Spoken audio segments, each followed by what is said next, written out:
Kembali lagi di channel Rahasia Sukses. Kali ini kita akan membahas mengenai suatu buku, di mana saya akan terkejut apabila kamu belum pernah mendengar tentang buku ini. Ini adalah buku Seven Habits of Highly Effective People yang ditulis oleh Stephen R. Covey. Ini merupakan kitab suci baik untuk diri sendiri, kepemimpinan, dan manajemen. 7 kebiasaan manusia yang sangat efektif itu adalah 1.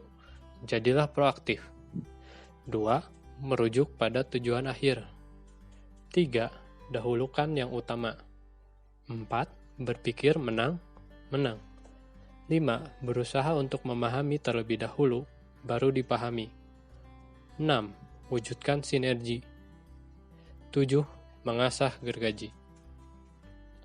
3 kebiasaan yang pertama adalah bersifat untuk dirimu sendiri.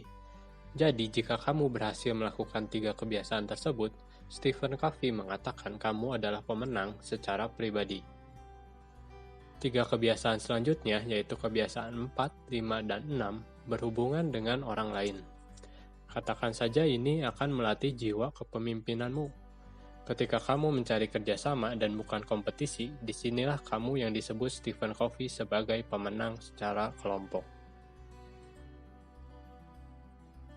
Satu kebiasaan terakhir adalah untuk meningkatkan terus potensi dirimu, sehingga kamu akan terus diperbaharui secara terus-menerus.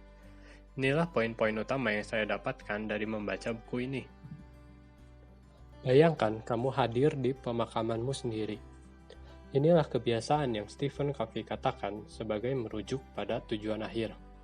Dia memperingatkan kita kalau kita sibuk terus karena banyaknya tugas atau pekerjaan yang harus kita lakukan di jangka waktu yang pendek, hal tersebut hanya berguna apabila kamu mengarah ke tujuan yang benar. Analogi yang sering digunakan adalah ketika kamu terburu-buru menaiki sebuah tangga, kamu baru tahu kalau kamu menaiki tangga yang salah ketika kamu mencapai di lantai teratas. Kamu harus mempunyai goal jangka panjang yang jelas, dan kamu harus menyelaraskan semua keputusan-keputusanmu untuk mencapai goal tersebut.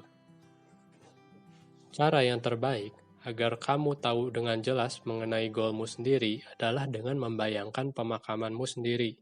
Tanyakan pada dirimu sendiri.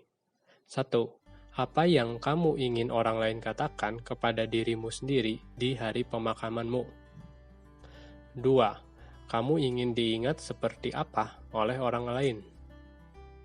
3. Kenapa kamu ingin diingat seperti itu oleh orang lain?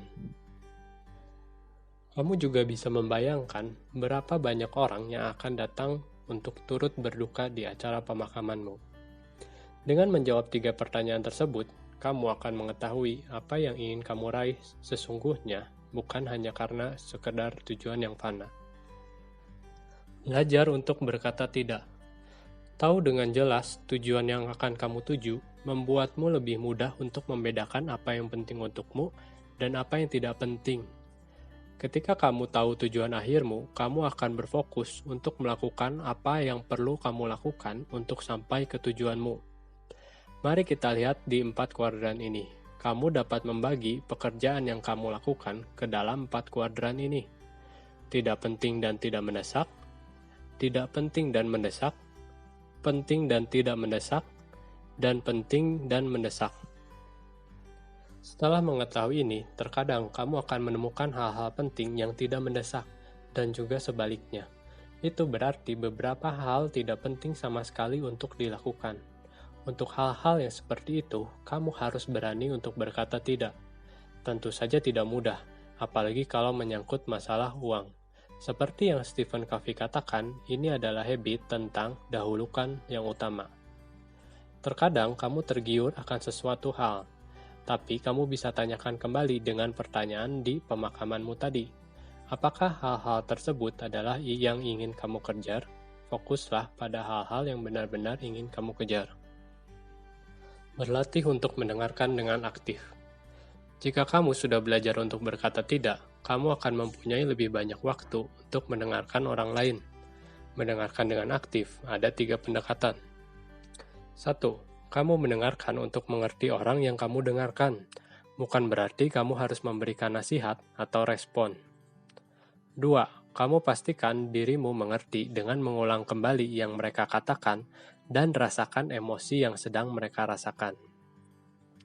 3. Kamu membantu mereka sesuai dengan struktur pemikiran mereka.